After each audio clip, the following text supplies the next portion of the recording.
नमस्ते बच्चों। आज हम लोग कक्षा 7वीं विषय हिंदी के बारे में जानकारी प्राप्त करेंगे। हिंदी में मेरे प्यारे बच्चों जो है प्रकरण 13 है मेरे देश के लाल। इस पद्य का नाम है मेरे देश के लाल। इसके जो कवि हैं बाल कवि बैरागी जी हैं।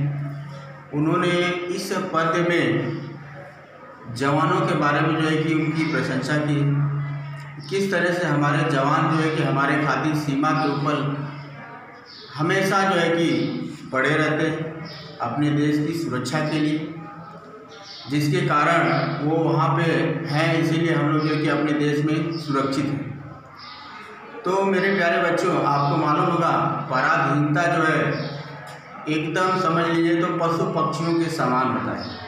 पराधीनता जो है पशु पक्षियों के समान होता है। पराधीनता मतलब क्या? गुलामी। अगर कोई व्यक्ति गुलाम है तो समझ लीजिए कि जिस तरह से पशु पक्षी होते हैं, पिंजरे में बंद होते हैं, एक कमरे में बंद होते हैं, उसी प्रकार से उनका जीवन व्यतीत होता है। मेरे प्यारे बच्चों, ठीक वही हाल जो है कि गुलामी का होता है। तो इस गुलामी की जंजीरों को तोड़कर जो व्यक्ति अर्थात हमारे जो जवान हैं वह जो है कि अपने देश की सीमा की रक्षा करते। तो इसी के संदर्भ में इस पाठ में आपको दिया गया है और उसको हम लोग जो है कि कविता के माध्यम से उसको अच्छी तरह से हम लोग जो है कि उसका पहले वाचन करेंगे, फिर हम लोग जो है कि उसका भावार्थ समझेंगे। तो चलते हैं, हम लोग जो है कि पद्य का वाचन करेंगे। तो हम लोग कविता का वाचन करते हैं मेरे प्यारे बच्चों। पराधीनता को जहाँ समझा श्राप महान, कण कण के खातिर जहाँ हुए कोटि बलिदान। मरना पर झुकना नहीं मिला जिसे वरदान, सुनो सुनो उस देश की शूरवीर संतान। आन मान अभिमान की धरती पैदा करती दीवाने, मेरे देश के लाल हठीले शीश झुकाना क्या जाने। दूध दही की नदियाँ जिसके आंचल में कल कल करती, हीरा पन्ना मणिक से है पटी जहाँ की शुभ धरती। हल्की नोके जिस धरती की मोती से मांगे भरती, उच्च हिमालय के शिखरों पर जिसकी ऊंची ध्वजा फहरती। रखवाले ऐसी धरती के हाथ बढ़ाना क्या जाने, मेरे देश के लाल हठीले शीश झुकाना क्या जाने। आज़ादी अधिकार सभी का जहाँ बोलते सेनानी, विश्व शांति के गीत सुनाती जहाँ चुनरियाए धानी। मेघ सांवले बरसाते हैं जहाँ हिंसा का पानी, अपनी मांगे पूंछ डालती हंसते हंसते कल्याणी। ऐसी भारत माँ के बेटे मान गंवाना क्या जाने, मेरे देश के लाल हठीले शीश झुकाना क्या जाने। जहाँ पढ़ाया जाता केवल माँ की खातिर मर जाना, जहाँ सिखाया जाता केवल करके अपना वचन निभाना। जियो शान से मरो शान से जहाँ का है कौमी गान, बच्चा बच्चा पहने रहता जहाँ शहीदों का बाना। उस धरती के अमर सिपाही पीठ दिखाना क्या जाने, मेरे देश के लाल हठीले शीश झुकाना क्या जाने। तो मेरे प्यारे बच्चों, इस प्रकार हम लोग जो है कि कविता का वाचन किए। अब हम लोग जो है कि इसके भावार्थ को समझेंगे। भावार्थ को हम लोग समझेंगे कि इस पद्य का अर्थ क्या है। तो मेरे प्यारे बच्चों, आपको मालूम होगा पराधीनता को जहाँ समझा श्राप महान, कण कण के खातिर जहाँ हुए कोटि बलिदान।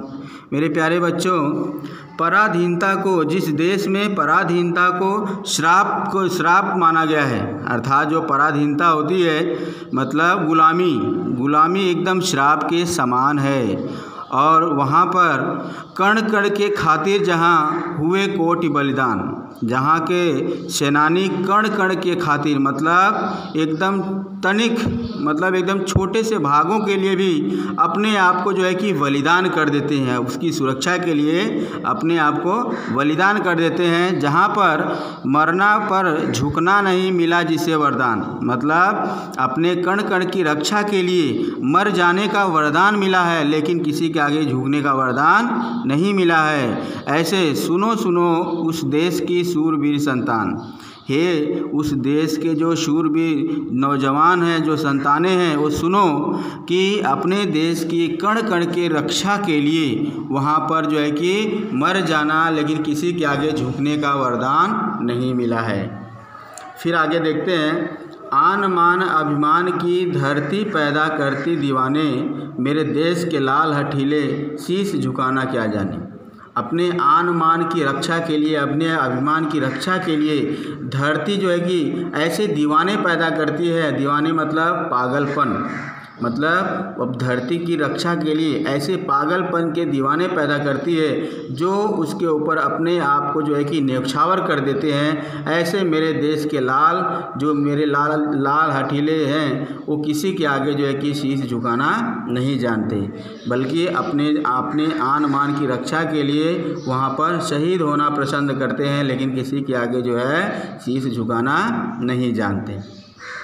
इसके बाद है, दूध दही की नदियाँ जिसके आंचल में कलकल करती।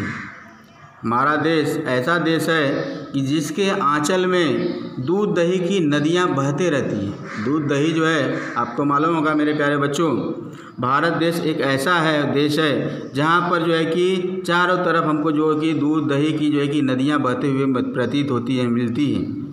जहाँ पर हीरा पन्ना मणिक से पटी जहाँ की शुभ धरती, जहाँ की धरती जो है कीमती रत्नों से पटी हुई है, अर्थात जहाँ पर हीरा पन्ना मणिक ये कीमती रत्न हैं। ऐसे रत्न जो है कि यहाँ की जो धरती है उससे भरी पड़ी हुई है, पटी पड़ी हुई है। हल की नोके जिस धरती की मोती से मांगे भरती, जहाँ पर हल की नोक को धरती पे धंसाकर, अर्थात जो है कि अनाज रूपी मोती पैदा किया जाता है, अर्थात उस हल की जोताई से अनाज रूपी जो है मोती को तैयार किया जाता है। और जहाँ पर उच्च हिमालय के शिखरों पर जिसकी ऊंची ध्वजा फहरती, जहाँ पर ऊंचे हिमालय के शिखरों पर जो है इनकी जो है कि ध्वजा मतलब पताका, आप लोग को मालूम होगा कि झंडा जो है कि फहराया जाता है। कहाँ पे? ऊंचे हिमालय के एकदम ऊंची चोटियों पर। रखवाले ऐसी धरती के हाथ बढ़ाना क्या जाने, मतलब ऐसे मेरे देश के जो जवान हैं वह जो है कि उस धरती के लिए रखवाले के लिए, रखवाले करने के लिए किसी के आगे अपना हाथ को बढ़ाना नहीं जानते। मेरे देश के लाल हटीले शीश झुकाना नहीं जानते। अर्थात हमारे देश के ऐसे नौजवान हैं जो अपनी धरती की रक्षा के लिए अपने आप को जो है कि उसके ऊपर न्यौछावर कर देने वाले ऐसे जवान अब किसी के आगे जो है कि हाथ बढ़ाना नहीं जानते, अर्थात मेरे देश के लाल हटीले शीश झुकाना नहीं जानते। अगली पंक्ति है, आज़ादी अधिकार सभी का जहाँ बोलते सेनानी। आज़ादी जो है सभी का अधिकार है, जहाँ के सेनानी बोलते हैं, सैनिक बोलते हैं, उनको बताते हैं कि आज़ादी आपका जो है कि अधिकार है। जहाँ पर विश्व शांति के गीत सुनाती जहाँ चुनरिया की धानी। विश्व शांति की गीत मतलब शांति का गीत कहाँ पे सुनाया जाता है? भारत देश की जो महिलाएं हैं वह जो है कि विश्व शांति के गीत जो है कि सुनाती हैं। और मेघ सांवले बरस आते हैं जहाँ अहिंसा का पानी। मेघ सांवले जहाँ के लोग जो हैं अहिंसा परमो धर्म, अर्थात मेघ जो कि वहाँ मेघ सांवले मतलब वहाँ के लोग बरसाते हैं अहिंसा का जो है कि पानी, अर्थात अहिंसा परमो धर्म, क्योंकि अहिंसा जो है कि सभी धर्मों से क्या है? आगे है। ऊपर है।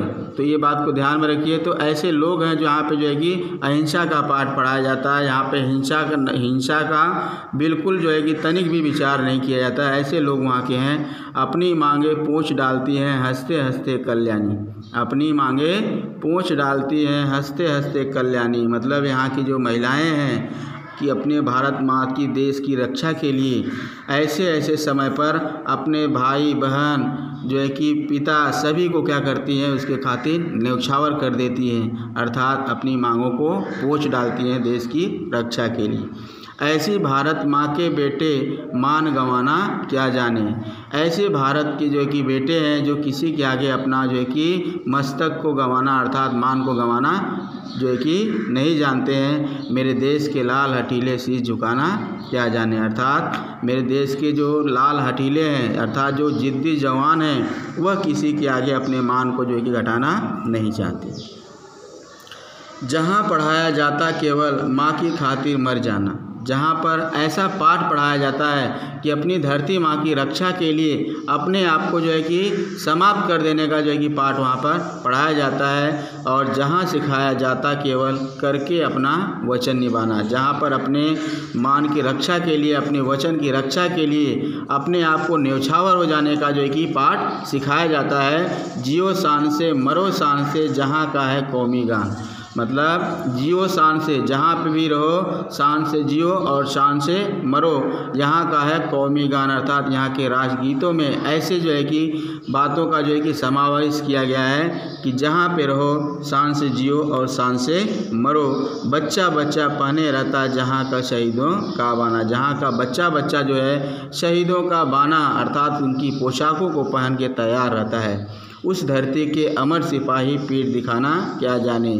उस देश के ऐसे वीर जवान हैं जो है कि किसी के आगे अपने पीठ को झुका दिखाना नहीं पसंद करते हैं। मेरे देश के लाल हटीले शीश झुकाना क्या जाने, अर्थात मेरे देश के ऐसे नौजवान जो है सिपाही हैं जो किसी के आगे जो है कि पीठ दिखाना नहीं जानते हैं, बल्कि उसकी रक्षा के लिए अपने आप को उस धरती माँ के लिए न्यौछावर हो जाना पसंद करते हैं। तो मेरे प्यारे बच्चों, इस प्रकार जो है कि हम लोग इस पद्य को जो है कि इनको पढ़े और साथ ही साथ जो है कि इसके भावार्थ को समझें। तो इसके बाद जो है कि बहुत सारे जो है कि कार्य आपको ब्लैक बोर्ड पर दिया गया है फलक लेखन पर, जिस पे हम लोग देखेंगे कि इस शब्दों के जो है कि कठिन शब्द भी वहाँ पर दिए हुए हैं, उनके कुछ प्रश्नों के उत्तर दिए गए हैं, समानार्थी शब्द हैं और उपसर्ग प्रत्यय क्या है, वो सारी चीज़ें जो है कि आपको ब्लैक बोर्ड पर हम लोग देखेंगे। तो चलते हैं ब्लैक बोर्ड के पास। मेरे प्यारे बच्चों, शब्दार्थ लेखन की तरफ इस कविता को हम लोग जो वाचन किए हैं इसके अंदर बहुत सारे कठिन शब्द हैं। उन कठिन शब्दों को जो है कि हम लोग यहाँ पर देखेंगे। जैसे अभी आपको मैंने बताया था कि पराधीनता, पराधीनता का मतलब क्या होता है, गुलामी या परतंत्रता। गुलामी या परतंत्रता को हम लोग पराधीनता बोलते हैं। इसके बाद है हठीले, मतलब जिद्दी, हठीले मतलब जिद्दी। मान, मान का मतलब होता है इज्जत, मान का मतलब क्या होता है, इज्जत। और उसके बाद है खातिर, खातिर का मतलब क्या, वास्ते, किसी के खातिर या किसी के वास्ते। शिखर मतलब चोटी, शिखर का मतलब क्या है, चोटी। कौमी, कौमी मतलब राष्ट्रीय। कोटि, कोटि मतलब करोड़ या करोड़ों भी बोल सकते हैं, कोटि मतलब करोड़ों या करोड़ चलेगा सब। इसके बाद ध्वजा, ध्वजा मीन्स झंडा। बाना मतलब होता है पहनावा या पोशाक, बाना मीन्स वाट, पहनावा या पोशाक। बलिदान, न्यौछावर हो जाना, किसी के प्रति जो है कि अपने आप को समर्पित कर देना अर्थात बलिदान हो जाना, न्यौछावर हो जाना। अधिकार मतलब होता है हक, अधिकार मीन्स हक। तो ये सारे कठिन शब्द हैं इस कविता के अंतर्गत आए हुए हैं। इसको आप बार बार अच्छी तरह से देखिए, जिससे आपको कविता का जो है कि आसानी से उसका वाचन कर सकते हैं, पढ़ सकते हैं और उसका अर्थ समझ सकते हैं। यहाँ पर मेरे प्यारे बच्चों आपको प्रश्न उत्तर दिए गए हैं। आपको एक वाक्य में आपको प्रश्न यहाँ पर दिए गए हैं। जैसे निम्नलिखित प्रश्नों के उत्तर एक वाक्य में लिखो।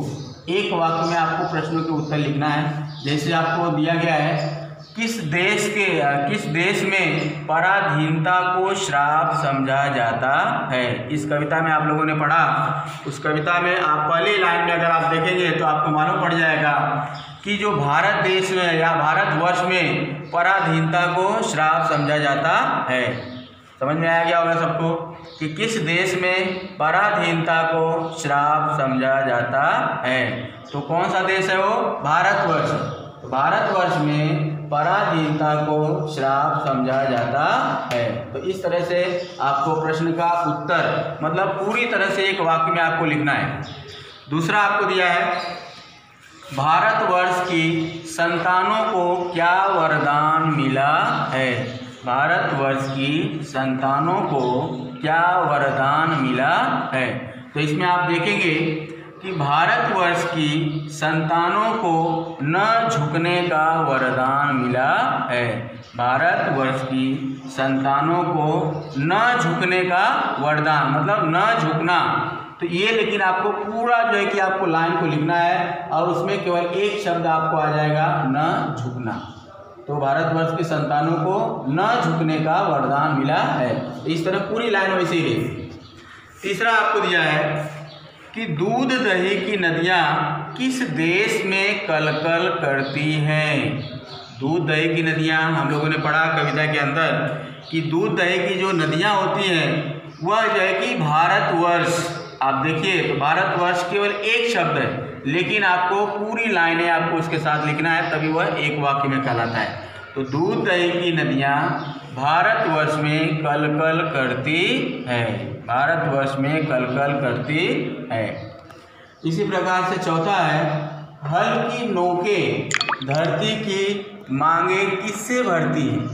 हल की नोकें धरती की मांगे किससे भरती हैं? तो मेरे प्यारे बच्चों आपको मालूम होगा कि हल की नोकें धरती की मांगे मोती से भरती हैं। मोती आपका एक शब्द है लेकिन इस पूरे लाइन को लिखकर बीच में आपको वो शब्द को भरना है। तो हल की नोकें धरती की मांगे मोती से भरती हैं। और लास्ट आपको दिया है, यहाँ की महिलाएं किसके गीत सुनाती हैं?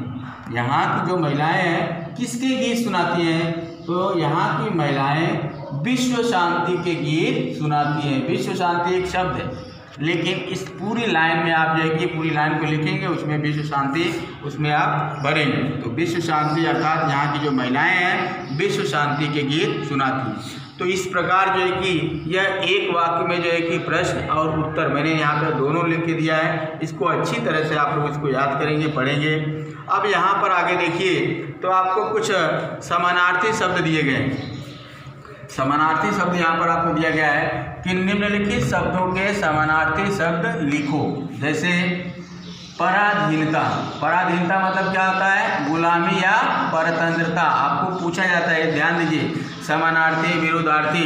तो ये सारी चीज़ें आपको एकदम अच्छी तरह से याद होना चाहिए कि समानार्थी किसको बोलते हैं, विरुद्धार्थी किसे कहते हैं। समानार्थी मतलब जो समान अर्थ वाले अर्थात उसी से जो है कि कई जो है कि शब्द बनते हैं, कई अर्थ निकलते हैं। तो पराधीनता मतलब क्या हो गया?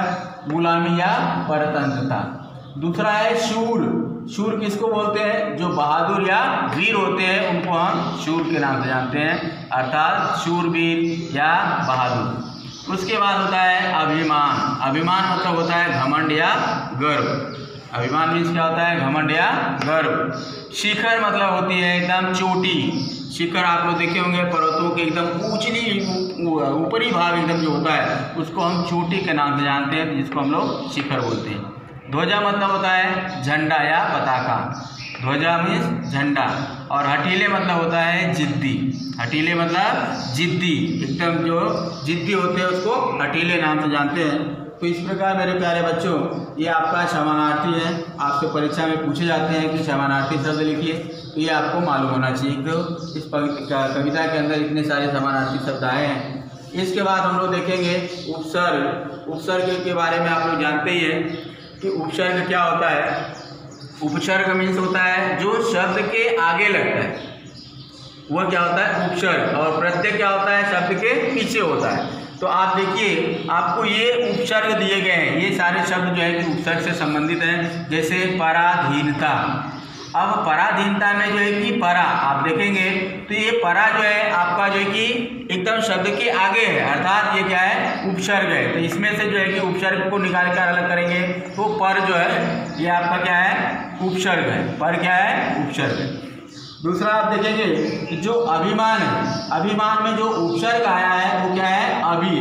अभी से फिर मान बना हुआ है, तो अभिमान हो गया, और इस अभी को निकाल कर आप अलग कर देंगे, तो अभी आपका क्या हो गया, उपसर्ग हो गया।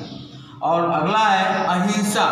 अहिंसा में आप देखेंगे तो जो अ है, अ से हिंसा बना हुआ है, अर्थात हिंसा में जो एक अ लगा दिए तो अहिंसा हो गया, तो अ क्या है आपका, प्रत्यय। तो इस प्रकार मेरे प्यारे बच्चों उपसर्ग के बारे में आप सभी लोग जान गए। जो उपसर्ग है आपका तो शब्द के आगे लगता है। तो इस प्रकार मेरे प्यारे बच्चों इस कविता का हम लोगों ने पूरा अच्छी तरह से उसका वाचन किया, उसके बाद उसके भावार्थ को समझे। वहाँ पर जो है कि इस कविता में जो सारी चीज़ें दी गई है, जैसे शब्दार्थ लेखन, प्रश्नोत्तर, इसके अलावा समानार्थी, इसके अलावा जो है कि उपसर्ग, ये सारी चीज़ों को हम लोगों ने देखा। तो ये सारी चीज़ों को आप अच्छी तरह से उसको पढ़ेंगे और बार बार आप इस वीडियो को देखिए और उसको अर्थ को जानिए, समझिए, क्योंकि एग्जाम में, परीक्षा में आपसे जो है कि पूछा जाता है। आपको कोई शब्द की जो है कि लाइन दी जाती है, अरे कोई पद की लाइनें दी जाती है, उस लाइनों को जो है कि उसके अर्थ को आपको लिखना होता है। तो जितनी बार आप वीडियो को देखेंगे उतना ही अच्छी तरह से आपको जो है कि उसके भावार्थ को आप समझेंगे, उसके भावार्थ को याद करेंगे। तो इन्हीं सब के शब्दों के साथ मैं अपनी वाणी को विराम देता हूँ। धन्यवाद।